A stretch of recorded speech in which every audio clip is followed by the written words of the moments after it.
Muy buenos días para todos, para todas. Bienvenidos, bienvenidas al Cohete a la Luna Radio, aquí en la Radio de las Madres. Ya estamos aquí, como todos los domingos a esta hora, Horacio Berbisky, Soledad López, Pablo Vina en los controles, Rolo Fernández en la producción y yo, Marcelo Figueras. Supongo que muchos de ustedes recordarán un célebre documental de Solanas y Getino del año 68 que se llamaba La Hora de los Hornos. Pero o Berbisky escuchó otra cosa o piensa que nuestro tiempo, que nuestro presente escuchó otra cosa, ¿o no? Sí, esta es la hora de los orcos, no de los hornos. Ajá. Sin H. Y los orcos son... Bueno, son personajes monstruosos de la mitología celta que Tolkien retomó en El Señor de los Anillos. Son caníbales deformes de piel verde. Son una suerte de hombres degradados, se supone, dentro de la... Es como hombres corrompidos, digamos, han llegado a ser eso porque originalmente eran perfectos, eran hombres, y el hecho de dejarse corromper los convirtió en eso. En eso, sí. Y bueno, se expresan con gruñidos y básicamente el sentimiento que expresan es el odio. Y sobre todo sucios y feos, va. Ahora, fueron usados para una amenaza muy directa sobre lo que se viene en nuestro país, no por el presidente electo Javier Milei, sino por el expresidente derrotado Mauricio Macri.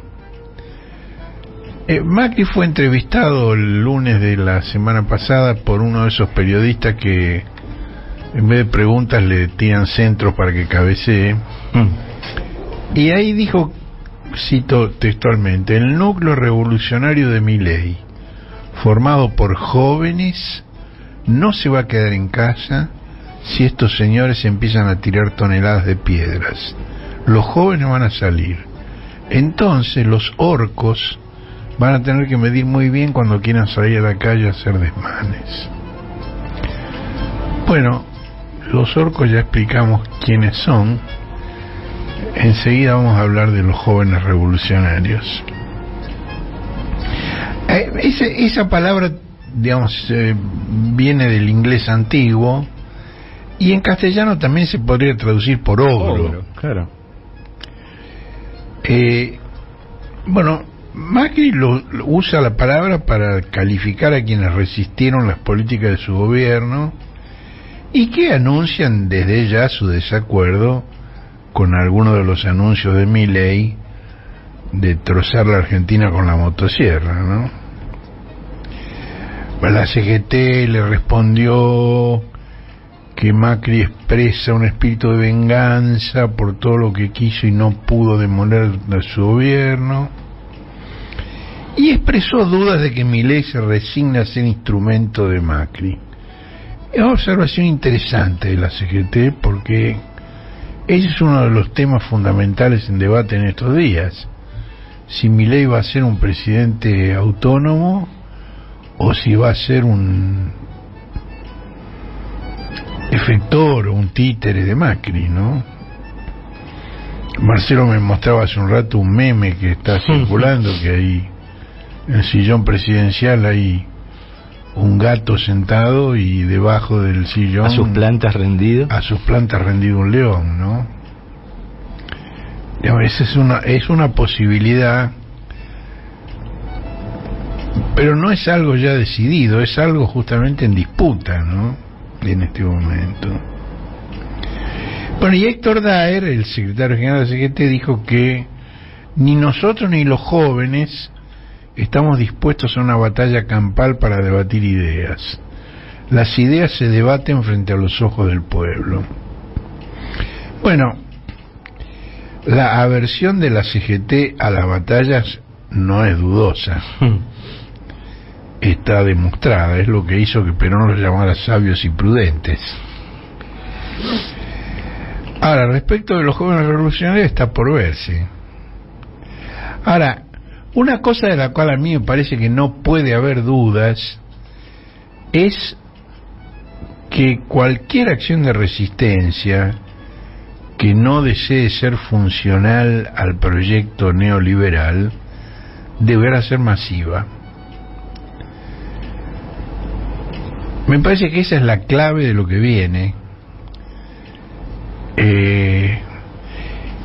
Dentro del liberalismo, no del actual, digamos, del nuevo gobierno, sino en los últimos años, quien esto lo expresó con mucha claridad fue Rodríguez Larreta.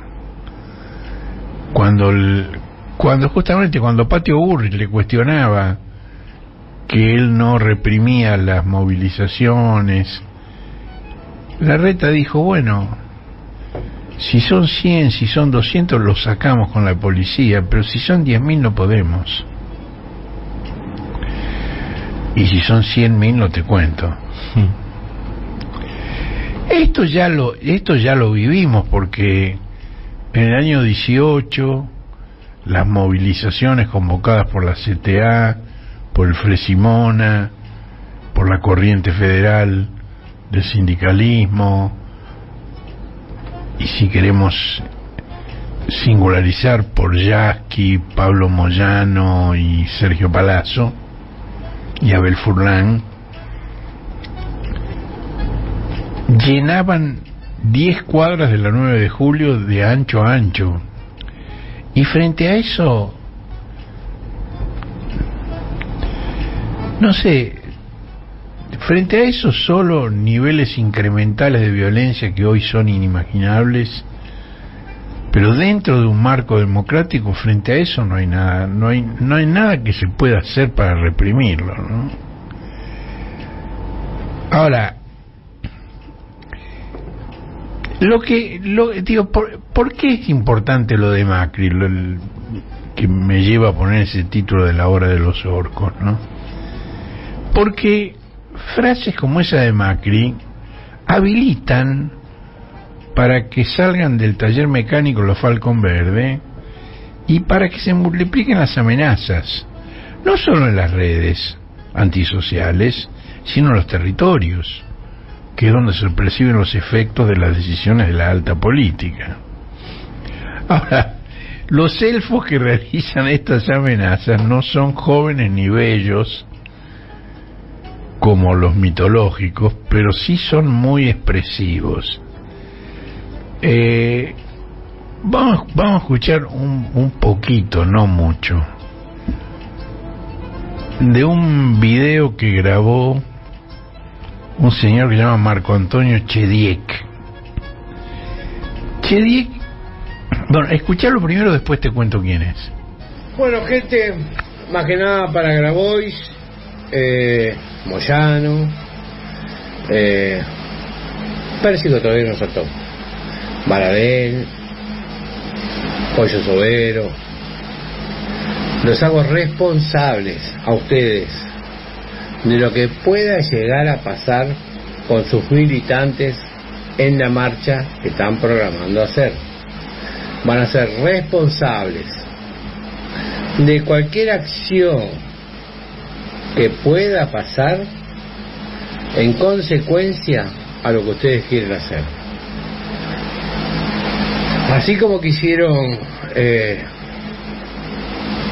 patotear, como diciendo buena palabra, ¿no? Porque lo quisieron linchar a Morales, los hago responsables a ustedes de lo que le pueda pasar a sus seguidores, a toda la gente que lleven y se hagan responsables.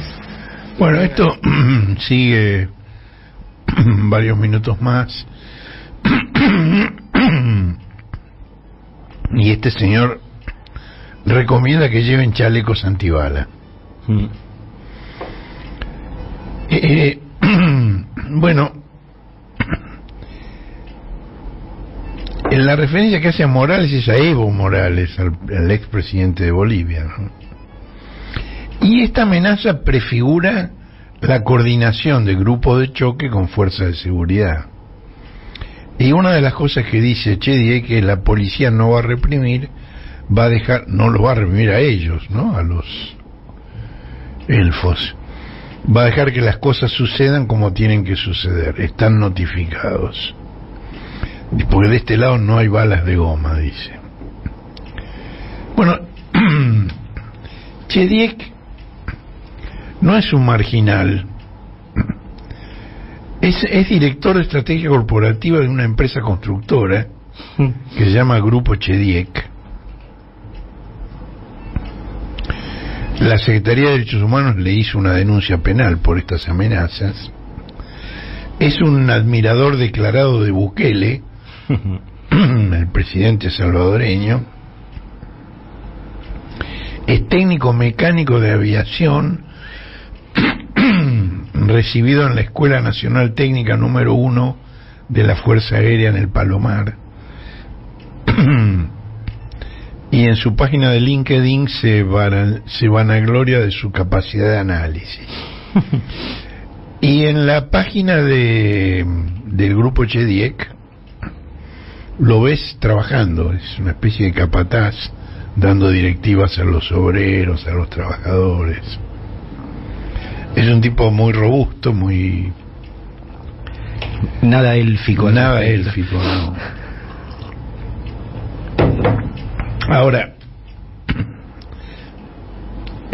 hay más de esto.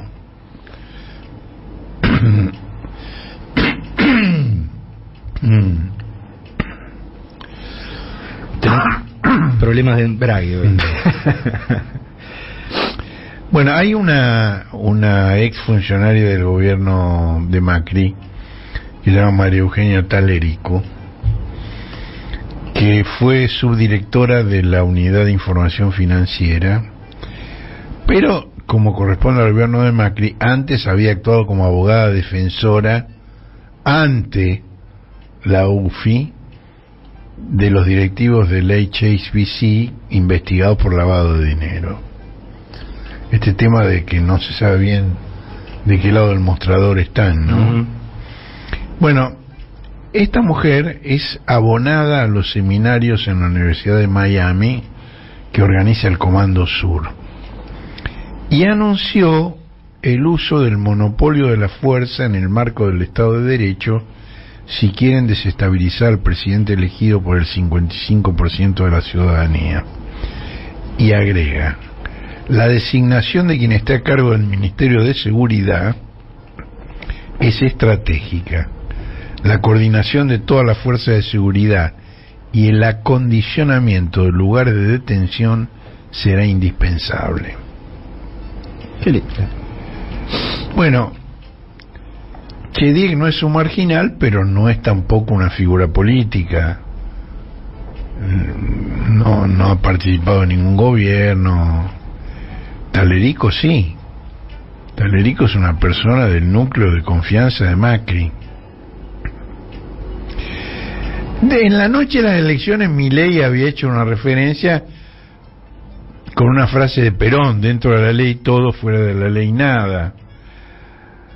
Ahora, la pelea que hay por la conformación del Gabinete Nacional relativiza esa limitación de esas palabras tan legalistas.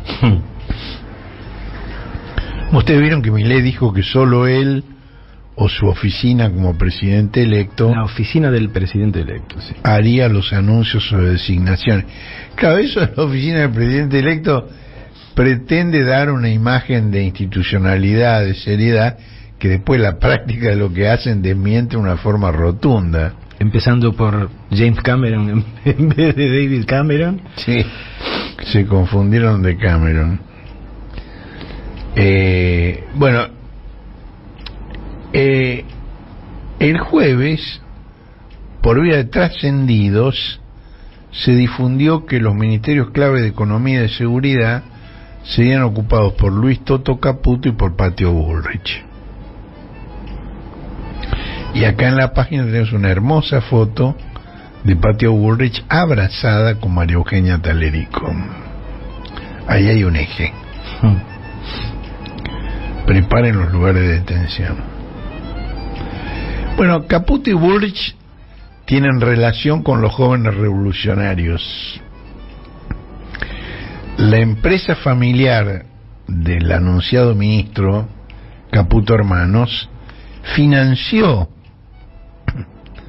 al fundador de Revolución Federal, el fabricante de guillotinas y teas incendiarias Jonathan Morel. Y Bullrich, a través de su principal colaborador, está implicada en el intento de asesinar a Cristina. Bueno, Jonathan Morel es un carpintero novel reciente que dijo que aprendió carpintería por YouTube, sin antecedentes de trabajos similares al que Caputo Hermanos le compró, que es mobiliario de lujo para un edificio en Vaca Muerta a 1.200 kilómetros de distancia. Nunca había hecho tal cosa. Y además le garpa una cuota de más de 10 millones de pesos el día anterior a la presentación pública de estas guillotinas frente a la Casa de Gobierno. Bueno, hay un juez que se llama Marcelo Martínez Di Giorgi que quiso conocer detalles del negocio, y entonces preguntó cómo fue eso, qué le contrataron, cómo le pagaron, dónde entregó, cómo la fabricó, los muebles. Bueno, la respuesta de Caputo Hermanos llegó al juzgado a través del abogado de Caputo Hermanos, que se llama Matías Cuño Libarona, que es el hermano menor y abogado del estudio de quien Milei designó como ministro de Justicia, Mariano Cuño Libarona. Es decir, que la ladrina del Calabrese está muy activa y no sería de ninguna manera sabio subestimarlo. Bueno, para aumentar la confusión, el viernes La Nación y Clarín coincidieron en afirmar que ni Caputo ni Bullrich fueron designaciones de Macri. Y dicen que Caputo llevaba meses trabajando para Milei. Esto es cierto, pero no era él, digamos, personalmente, sino el Caputo tenía una consultora que se llama Anker, y Milei le contrataba trabajos, informes. Pero además, lo que publican estos diarios es que en nombre de Milei, Caputo se había reunido con el Fondo Monetario Internacional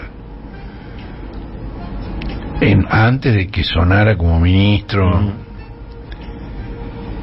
Y además Macri manda decir que está furioso con Bullrich porque aceptó el ofrecimiento de Milei mientras él atendía cuestiones más importantes en Medio Oriente, cuestiones que debemos aclarar no guardan relación con Gaza. Menos mal. Tienen que ver sí con textiles, porque es la publicidad en la camiseta de Boca en caso de que él gane Gaza con ese la elección, sí. Y Bullrich hizo una comunicación realmente notable. Dijo que había aceptado el cargo a título personal. Ahora, ella es la presidenta del PRO. ¿Cómo a título personal? Bueno, el que se lo recordó fue el gobernador electo de Entre Ríos, el nieto de Rogelio Frigerio, quien directamente le pidió la renuncia al cargo partidario porque dijo que nos eligieron para hacer oposición. Ahí tenés un buen conflicto, ¿no? Digo, porque Bullrich y Frigerio son... No solo que hay un conflicto entre el PRO y el radicalismo y la coalición cívica, por lo cual, digamos, Juntos por el Cambio hoy es una entelequia, sino que dentro del PRO también se están matando entre ellos. Digo, Frigerio pidiendo la renuncia de Bullrich a la presidencia del partido.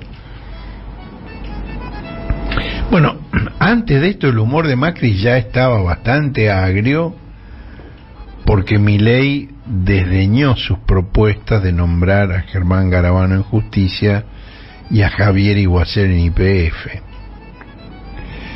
Ahora, dijimos, Juntos por el Cambio está roto, en el radicalismo hay líneas abiertamente enfrentadas, el PRO está dividido.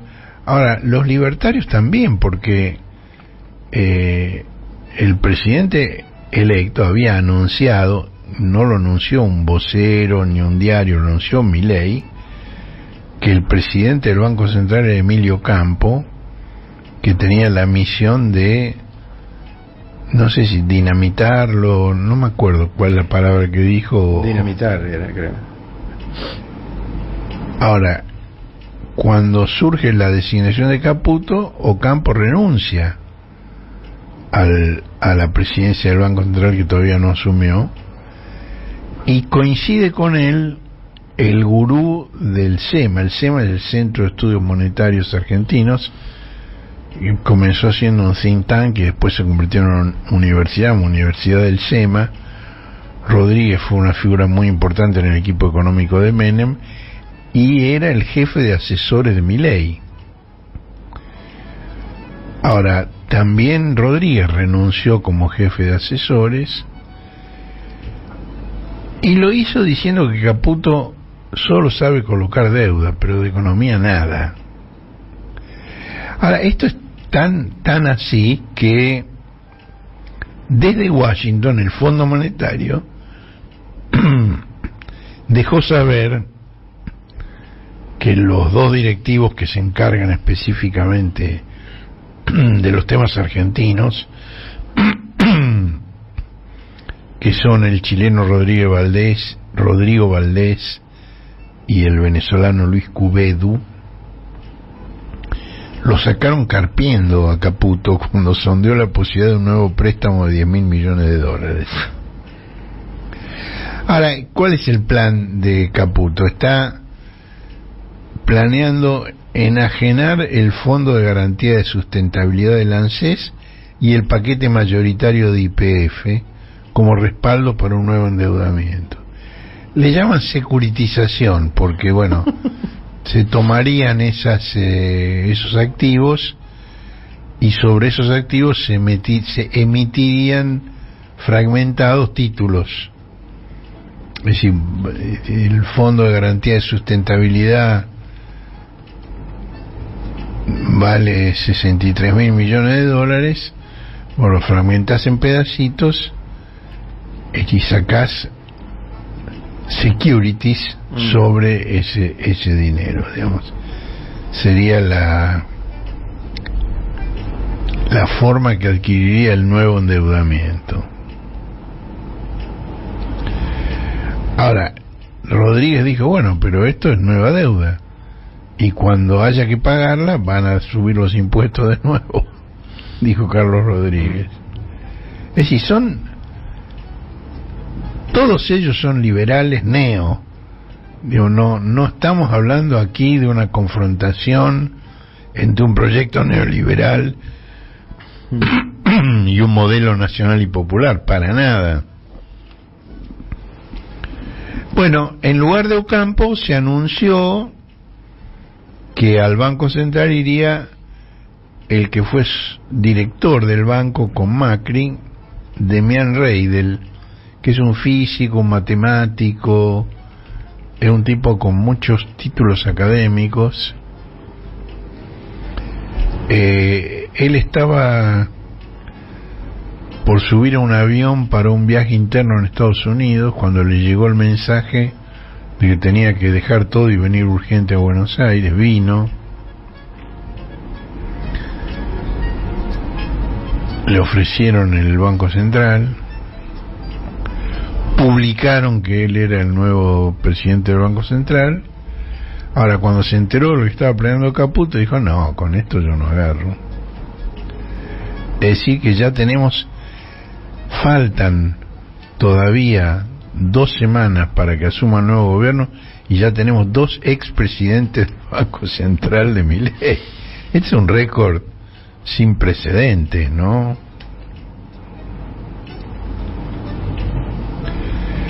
Bueno, también le pusieron un manotón a los Schiavi en la nariz a la víctima Carolina Píparo, a los Schiavi, el defensor de Boca, digo, ¿no? El más hábil manejador del codo. Bueno, la desembarcaron del ANSES con malos modos, porque esta chica que fue electa diputada en la lista de Milei era una de las que estaba al lado de la motosierra, en la camioneta, en todos los recorridos de campaña. Milei había anunciado que iba al ANSES y ella se lo tomó tan en serio que puso en sus redes antisociales un mensaje informando que mañana, lunes 27, se iba a reunir con Fernanda Raberta para coordinar la transición y que los empleados no tenían nada que temer porque ella no iba a hacer una política, no va a hacer ninguna política. La corrieron a codazos. ¿Y quién va a ir al ANSES? Va a ir Osvaldo Giordano. Osvaldo Giordano fue funcionario en el gabinete de Domingo Cavallo durante la convertibilidad y desde hace 8 años es el ministro de Finanzas de Juan Schiaretti en Córdoba. Ahí, esto, si vos lees lo que se publica, esto es el acuerdo de Milei con Schiaretti. Y Milei usa el acuerdo con Schiaretti para hacer una apertura hacia el peronismo y no quedar en manos de Macri. Esta es la lectura predominante. Ahora, ¿es así? Digo, Giordano es ministro, todavía hasta el día de hoy es ministro de Schiaretti. Ahora, siendo ministro de Schiaretti, asistió al lanzamiento en Córdoba de Patio Bullrich. ¿Se acuerdan cuando Patio Bullrich anunció que iba a designar como ministro de Economía al muchacho de la Carmela? Cierto. ¿Vos sabés lo que es la Carmela? Bueno, bien. Ella hizo el acto en Córdoba y Giordano estaba sentado en primera fila. Ahora, Bullrich era candidata a la presidencia, competidora con Schiaretti, que también era candidato a la presidencia. ¿Qué hacía un ministro de Schiaretti ahí? Bueno, yo sé lo que hacía. Giordano estaba marcando que él no es Schiaretti, que él es la Fundación Mediterránea, que él es el representante del poder económico y que al poder económico le viene bien Schiaretti, le viene bien Bullrich y le va a venir bien Milei. Ese es el mensaje que transmite la designación de Giordano.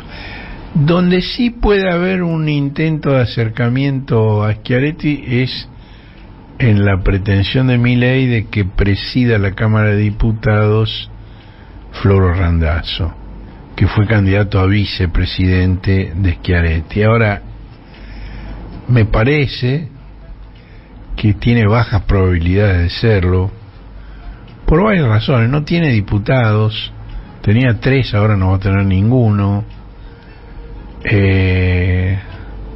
Y realmente como puente con el peronismo, no hay peor puente que Randazzo con el peronismo. Puente sobre el río Kwai. Sí, viste, te explota en mitad del cruce ese puente. Es un tipo absolutamente desprestigiado. Sus apuestas electorales han sido un fracaso tras otro. Y además es un tipo con una tradición de deslealtad muy marcada. No sé si a ustedes les conté, ¿se acuerdan que él empezó, digamos, se hizo notorio como ministro de Felipe Solá en la provincia de Buenos Aires? En el año 5, cuando fue la cumbre de Alca al Carajo en Mar del Plata, hubo una versión, le llegó a Kirchner una versión de que iba a haber un atentado en Mar del Plata y le dieron el nombre de un comisario que estaría implicado en el atentado a través de una información que a Kirchner le había transmitido la Marina. Entonces Kirchner lo llamó a Felipe Solá urgente y le dijo: venite ya que tenemos una emergencia. Solá se tomó el helicóptero desde La Plata, llega al helipuerto, se sube el autito, llega a la casa de gobierno, sube al primer piso, entra al despacho presidencial y se encuentra a Kirchner con Randazzo. ¿Con su ministro? Con su ministro, que no le había dicho nada. Entonces Kirchner le dice: mirá, pasa esto. Y Felipe le dice: bueno, pero este policía es el jefe del operativo de seguridad. Y si lo sacamos ahora es un escándalo. Y Randazzo le dice: Felipe, ¿qué te cuesta? Hagámoslo. Era el ministro de Felipe. Digo, en el peronismo se usa mucho, digamos, la idea de la lealtad y la traición. Es el, ¿cómo se llama? El par. En el binarismo peronista, el uno es la lealtad y el cero es la traición, ¿no? Y en realidad han llegado a la cuántica, porque ahora puede ser al mismo tiempo leal y traidor. Puede ser 1 y 0 al mismo tiempo.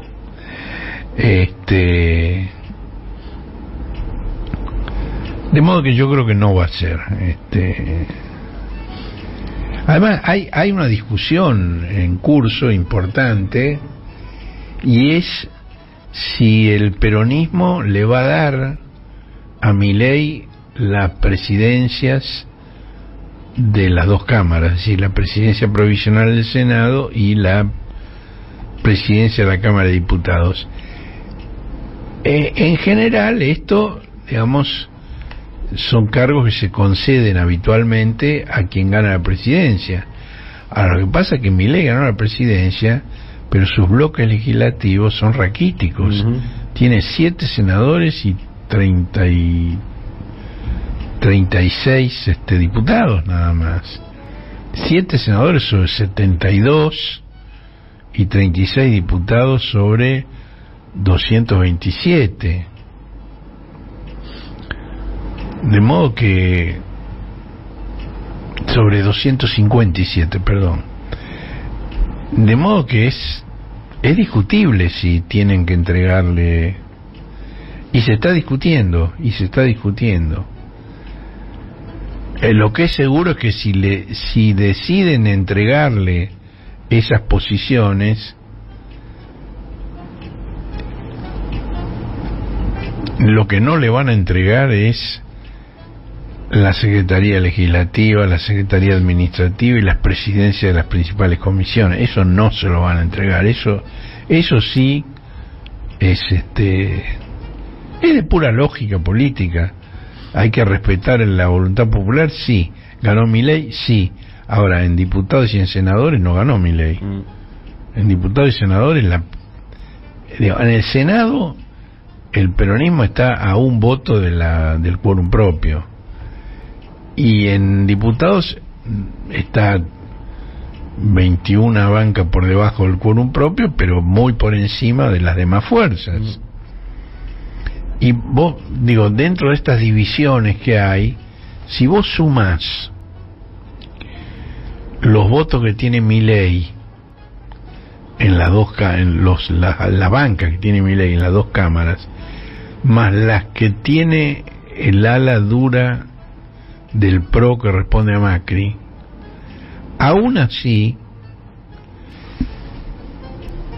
no llegan al tercio. Es decir, no pueden garantizarle a Milei que no vaya a ser expulsado por juicio político. Este es el dato a tener en cuenta. Es decir, los 40 de Macri más los 36 o 37 de Milei dan 77, y los dos y el tercio está por encima, está 1 o 2 por encima de eso. Bueno, vamos a ir a la simpática sección Yo te lo dije. En septiembre del año 22, en 2 notas sucesivas, el 11 y el 18, la del 11 se llamaba Si solo queda rezar y la del 18 La conjura de los necios, el cohete reveló 2 conversaciones en Twitter Space administradas por Jonathan Morel. Esas conversaciones en Twitter Space, una se titulaba ¿Y si nos volvemos montoneros? Y la otra Amor en Recoleta. Bueno, el 23 de agosto del 22, al día siguiente de que terminara el histriónico alegato del fiscal Diego Luciani en el juicio contra Cristina por la obra vial, una persona que se identificaba como Libertad SOS Cuba en ese Twitter Space dice: se vienen tiempos violentos y hay que actuar. Y dice que habló con la esposa de un militar retirado que estuvo en varias guerras. ¿Qué serán varias guerras? Y dijo que esto se resuelve con sangre. Y Morel asiente, dice: hay que matarlos, eso dice Morel. Hay otro participante en la conversación que lo cuestiona, dice: no hay que matarlos, porque esos tipos lo que quieren ahora es otro Costequi y Santillán que terminaron teniendo el nombre de una estación, dice. Y ahí interviene muy exaltado otro revolucionario federal que se llama Gastón Guerra. Si no quieren eso, no mates 2, mata 100. Bueno, Guerra, para que se ubiquen, es ese revolucionario federal que se fotografió en el balcón del departamento de la vecina Jimena de Tesanos Pinto, a 2 metros de Cristina. También hay una entrevista en la radio Con Voz en la que Morel dice que con la política y la legalidad no se puede hacer nada, y que por eso lo que hay que hacer es organizarse para prenderle fuego al país y matarlos a todos. Él tiene un perfil en las redes antisociales donde decía: bala a los kirchneristas. Hay un soldado voluntario del ejército, se llama Franco Castelli, que el día anterior al atentado a Cristina fue detenido por agredir con una llave inglesa a los militantes que la acompañaban frente a su departamento de Juncal y Uruguay. Este Castelli le cuenta en el Twitter Space a Morel que en Santa Cruz él se suele cruzar con Máximo Kirchner, y Morel le dice: ¿cómo no lo mataste? Bueno, en el chat del 27 de agosto titulado Amor en Recoleta, Morel dice, mira qué lapso. Morel dice: cuando el pueblo de Tibios se organice van a tener muertos de verdad, no van a tener uno. Y dice a los vecinos de Recoleta, les dice: ponga a calentar una olla, señora, haga patria, pelalo como un chancho. En la otra nota, en la conjura de los necios, el cohete contó que cuando se produjo el atentado contra la vicepresidenta, hay un periodista llamado Nicolás Weintraub que estaba preparando una nota sobre Morel que salió publicada en una revista en esos días. Weintraub lo llamó a Morel después del atentado contra Cristina, y la primera reacción de Morel fue lamentar que el asesino hubiera fallado. Bueno, esa misma nota del cohete reseña quienes acompañaron al segundo de Bullrich en el Ministerio de Seguridad y jefe de su campaña proselitista, Gerardo Milman, en un pedido de informes profético que presentó el 18 de agosto, vaticinando el atentado del 1 de septiembre. Por si no lo recuerdan, decía, y cito textualmente: no vaya a ser que algún vanguardista iluminado pretenda favorecer el clima de violencia que se está armando con un falso ataque a la figura de Cristina para victimizarla, sacarla de entre las cuerdas judiciales en las que se halla y no puede salir, y recaer un nuevo 17 de octubre que la reivindique ante sus seguidores. Bueno, esto lo firmó Milman, pero también lo firmó el diputado cambiante Francisco Sánchez, que había pedido la pena de muerte para Cristina. Pablo Torello, hermano del jefe de asesores de Macri, José María Torello, que es el titular de la oficina de la Casa Rosada donde atendía Fabián Rodríguez Simón. Ingrid Jeter, a quien su secretaria Andrea Capa Piazza denunció por exigirle la entrega del 75% de su sueldo bajo amenaza de despido en diputados, ¿no? Héctor Estefani, autor de un proyecto que elimina las indemnizaciones por despido y las reemplaza por un seguro temporario. Otro proyecto que elimina los aportes sindicales de trabajadores no afiliados, y uno de proscripción a dirigentes sindicales condenados por algún tribunal. Y otro firmante es Alberto Acef, que aparte de ese profético pedido de informe sobre Cristina, es firmante de un proyecto que anula todas las leyes que permitieron juzgar a los autores de crímenes de lesa humanidad, porque los considera actos de guerra cometidos en derecho de represalia. Bueno, yo les comenté recientemente el libro de Irina Hauser, Muerta o Presa.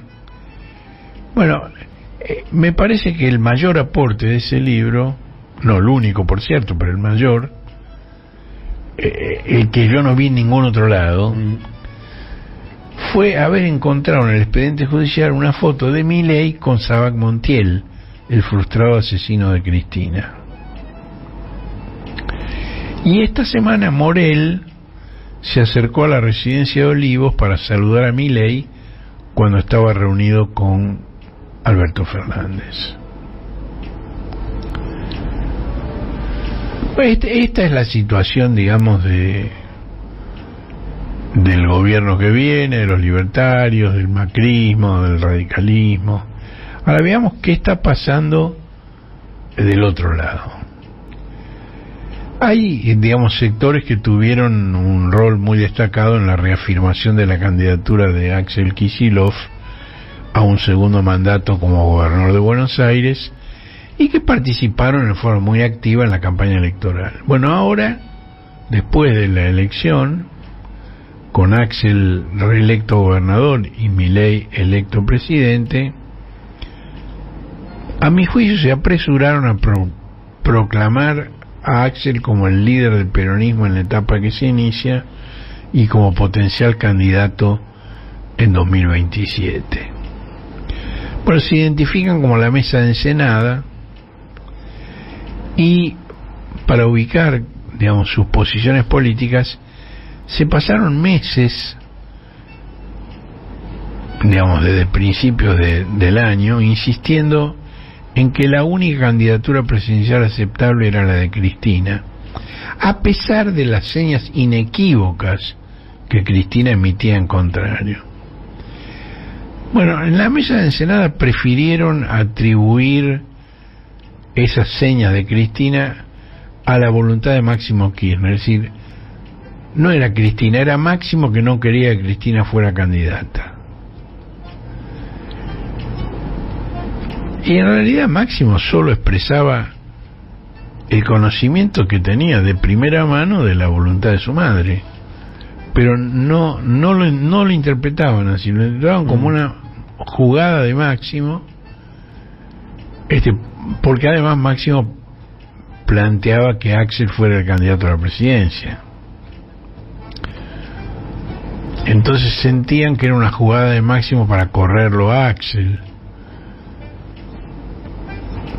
Bueno, hay una tarea pendiente importante que es disipar ese equívoco, porque eso no es así, y además ahora en la nueva situación, hacer política con ese esquema es muy peligroso, muy peligroso.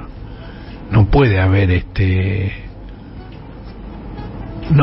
ese tipo de diferenciación entre Máximo y Axel.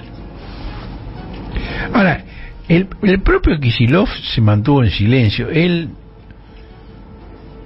No hay una declaración de él que alimente eso. Sí, de gente próxima a él, a la cual él no paró.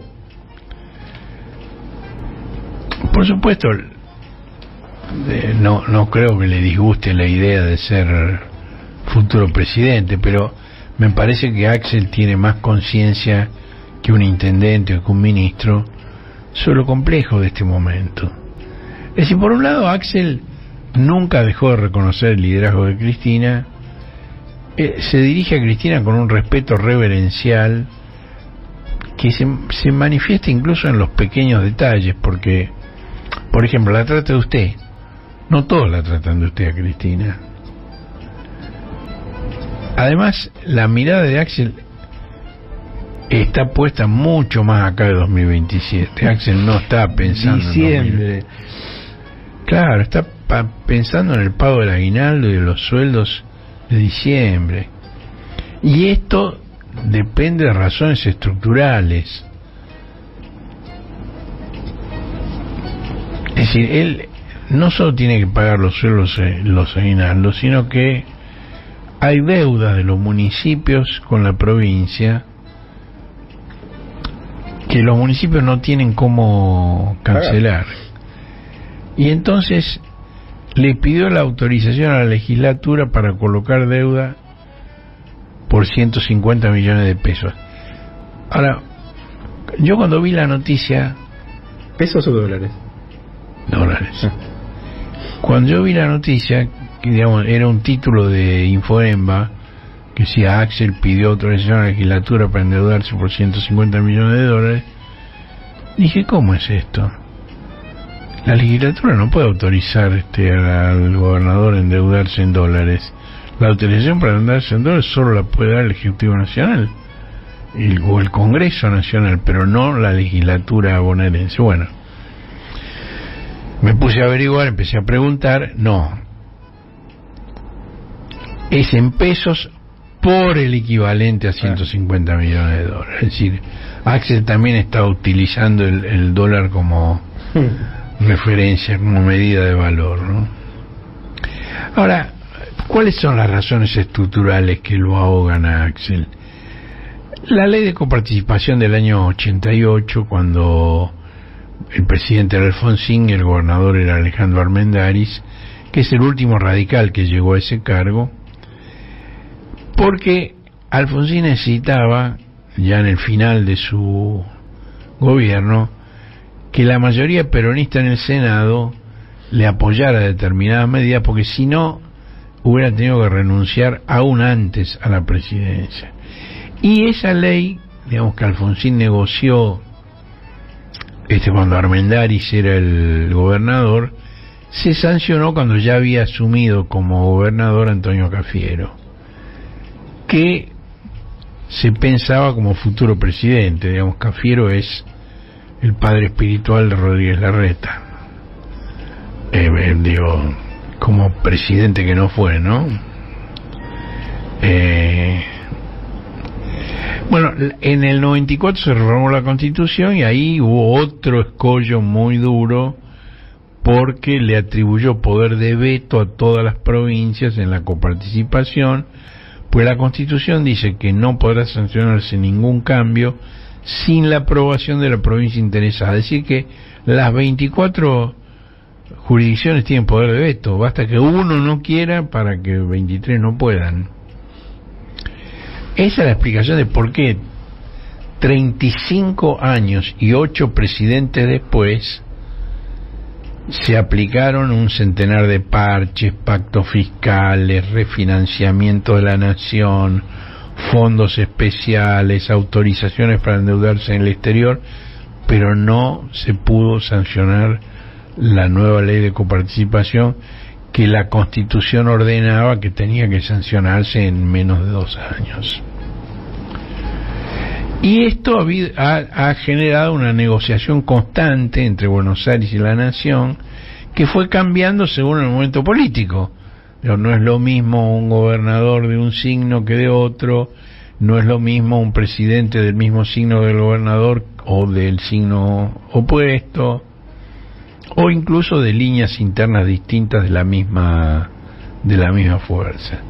Y esto le permitió al Poder Ejecutivo Nacional recostarse en el resto de las provincias para frenar a los bonaerenses. Ustedes se acuerdan que en el 91 Menem le planteó al vicepresidente Duhalde que fuera candidato a la gobernación de Buenos Aires, y Duhalde le dijo sí, pero. Y entonces se creó el Fondo del Conurbano, que le permitió a Duhalde realizar muchísima obra pública como gobernador, pero cuando llegó de la Rúa, no inmediatamente sino sobre el final, de la Rúa decidió congelar ese fondo. Es decir, pues ese fondo tenía una actualización permanente. De la Rúa congeló lo congeló. Lo convirtió en cambio chico, en definitiva. No se actualizó nunca y se convirtió en cambio chico. Ahora,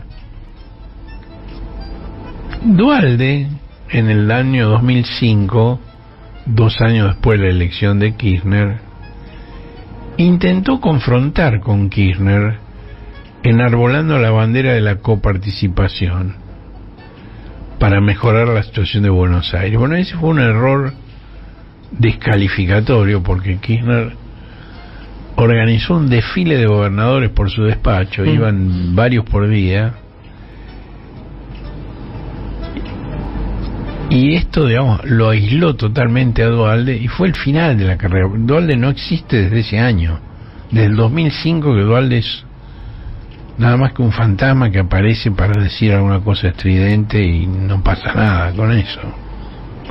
Ni siquiera tiene buena información sobre lo que está ocurriendo. ¿Se acuerdan que él contó que cuando estuvo interinamente a cargo de la presidencia, en la residencia de Olivos vio un río con peces? No me acordaba de eso. Sí, le comentó a su esposa, a la Hilda González de Duhalde. Le dijo, mirá el río con los peces. Y lo comentó él mismo, lo dijo públicamente. Lo dijo para mostrar, digamos, cuáles son las presiones y las tensiones que padece un presidente, ¿no?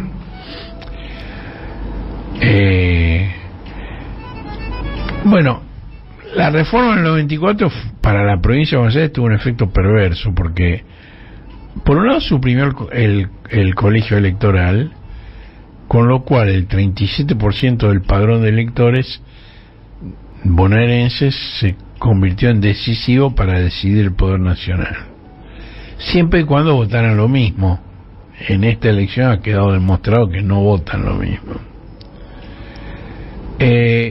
Pero al congelar el porcentaje de la masa coparticipable muy por debajo de su población, la condenó a vivir con lo propio o depender de la merced presidencial. Bueno, esta es la segunda vez en 40 años que provincia y nación son gobernados por distintas fuerzas políticas. Acuérdense cuál fue la anterior. Carlos Rucauf como gobernador y de la Rúa como presidente. Bueno, Rucauf huyó de la gobernación, renunció y le dejó el fierro caliente a su villa, Felipe Solá, quien capeó la crisis mediante la emisión de patacones. Hay un consenso general en la política de que en los 40 años de democracia Solá fue el menos malo de los gobernadores que tuvo la provincia.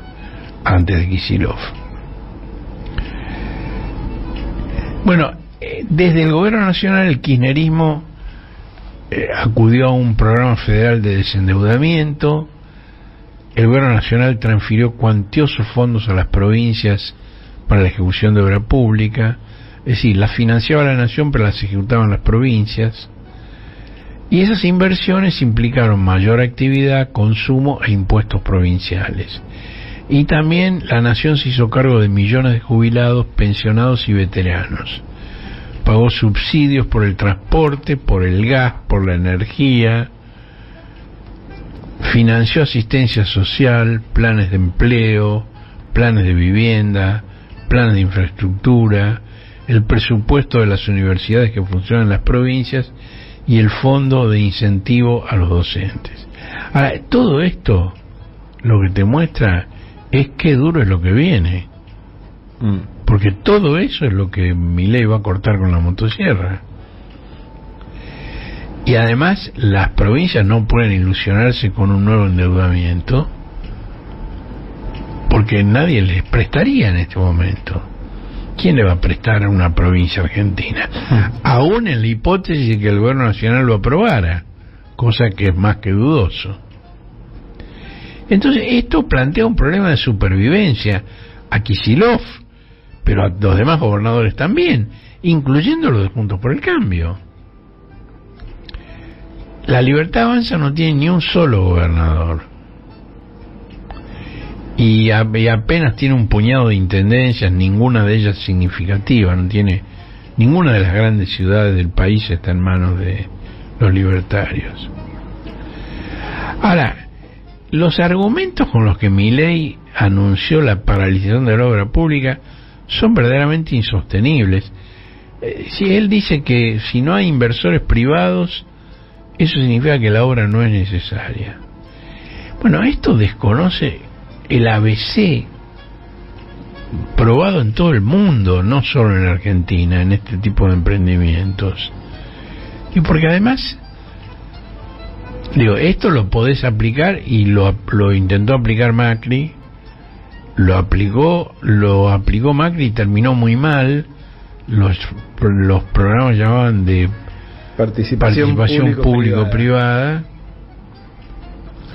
Lo podés intentar como lo intentó Macri para construir una ruta que después le pones una cabina de peaje y el que la construyó cobra el peaje. Ahora, ¿cómo pones esto en práctica para construir un hospital, para construir una escuela? ¿Qué clase de negocio sería? ¿Cuál es el negocio? ¿Quién paga? ¿Los enfermos, los médicos, los maestros? Ahora, además, cuando Macri lo puso en práctica, salió muy mal. No hicieron ni un kilómetro de ruta y finalmente se anuló. Y el gran logro de las empresas fue que no les cobraron la multa por no haber hecho la obra. Digamos que el kirchnerismo no se ensañó con las empresas en ese sentido.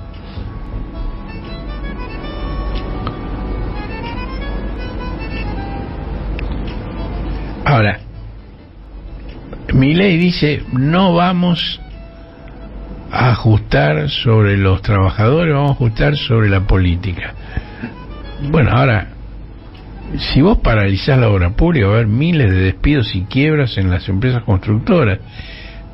No vamos al idealizado siglo XIX, vamos a los años de la colonia directamente. Bueno, dentro del peronismo hay una búsqueda obsesiva de culpables de la derrota, y la candidata infalible es la vicepresidenta, que es lapidada por derecha y por izquierda. Esto incluye al fantasma que todavía habita la residencia presidencial de Olivos. Ustedes vieron que no encontró mejor balance de su peripecia que reivindicar su enfrentamiento obstinado con quien le dio una oportunidad histórica que él, por supuesto, desaprovechó. Lo va a repetir en España. Nos vamos a cansar de escuchar variantes de ese discurso del doctor Fernández, porque el 10 de diciembre le entrega los atributos del mando a Milei y el 11 se va con Fabiola y el bebé a España. Ahora, hay también una crítica de los liberales de izquierda, expresada en sesudos editoriales en revistas con marcas que en alguna época fueron prestigiosas, y ellos dicen que la derrota se produjo porque el peronismo no fue a fondo con su proyecto reformista. Bueno, esto me hace acordar mucho las cosas que le decían a Perón en los 18 años que mediaron entre su derrocamiento en el 55 y su retorno en el 73. Ahora, lo que no se preguntaron estos liberales de izquierda, ni entonces ni ahora, es por qué ellos, que tienen todo tan claro, no hicieron la revolución que el peronismo no hizo. Si la tenés, ¿por qué no la hiciste vos? Bueno, y eso desde la izquierda. Desde la derecha insisten en la disparatada homologación de la Cámpora y Montoneros.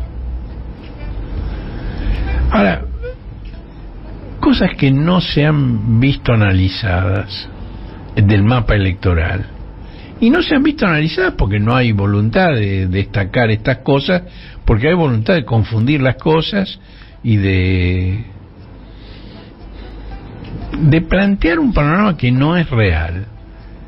Por ejemplo, Unión por la Patria perdió en todo el país, salvo en 4 distritos. ¿Cuáles? La provincia de Buenos Aires, la provincia del Chaco, la provincia de Formosa y la provincia de Santiago del Estero.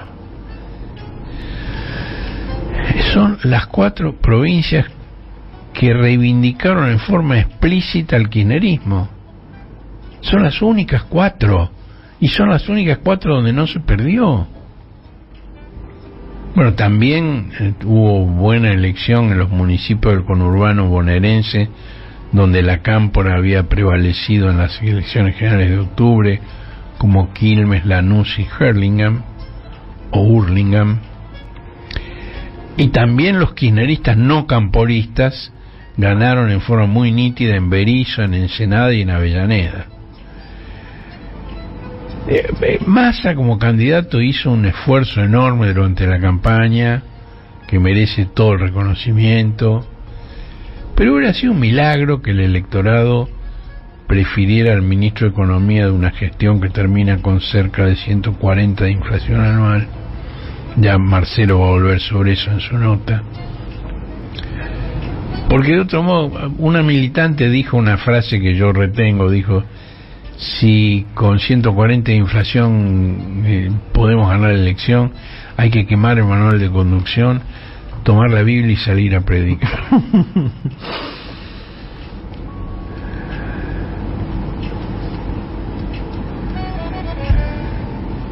Bueno, les decía hace un rato que sumados los diputados y los senadores de Macri y los de Milei, no llegan ni siquiera a garantizar el tercio imprescindible para que no pueda prosperar el juicio político.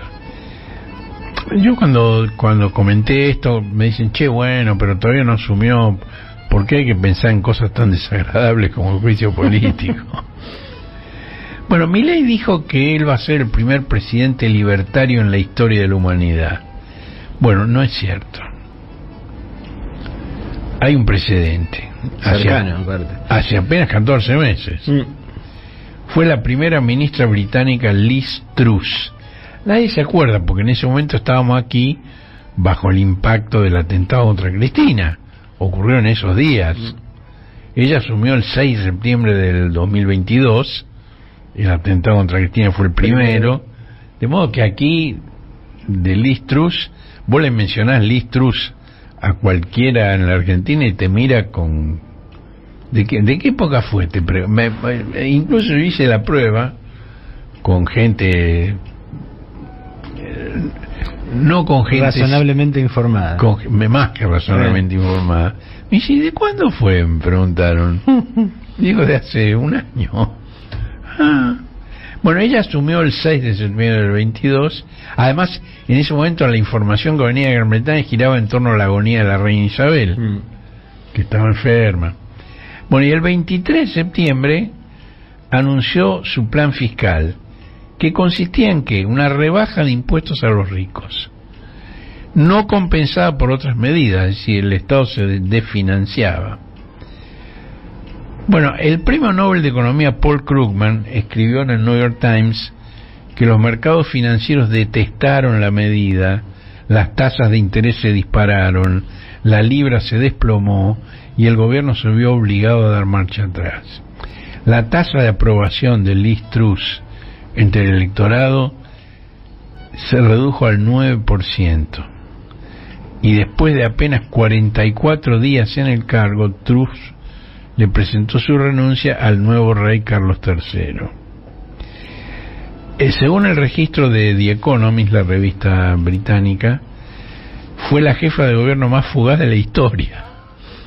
Para encontrar un precedente hay que remontarse a 2 siglos atrás. Es decir, el más fugaz antes de Liz Truss fue George Canning, que duró 119 días. Ahora, en el caso de Canning, la causa de la finalización de su gobierno no fue la política que realizaba, sino su muerte por tuberculosis.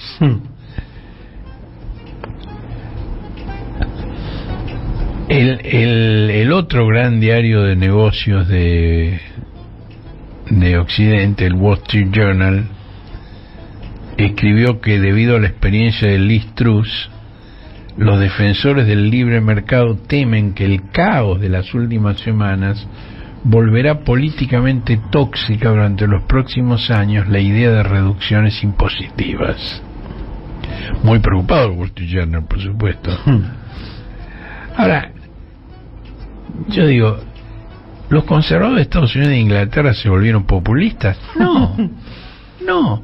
Pero lo que pasa es que las ideas estrambóticas, como las que expresa Milei, no son un pasaje seguro a la gobernabilidad democrática.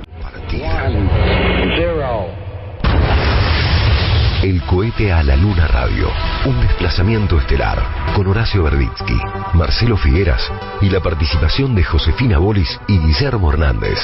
Domingos de 9 a 12 por AM 530.